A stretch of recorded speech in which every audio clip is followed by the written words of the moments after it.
হযরত আলী রাদিয়াল্লাহু আনহু ফাতেমা রাদিয়াল্লাহু আনহা স্বামীর খেদমতের জন্য দাঁড়াইলেন।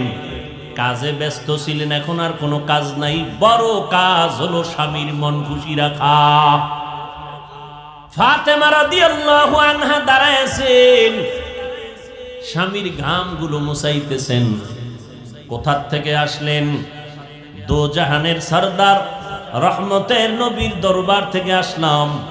আব্বাজান কেমন আছেন? আলহামদুলিল্লাহ, তবে একটু পেরেশানি দেখলাম।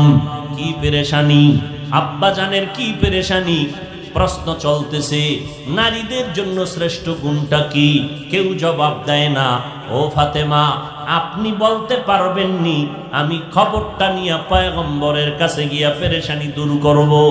ফাতেমা রাদিয়াল্লাহু আনহা বলেন, ও স্বামী আমার, আব্বাজান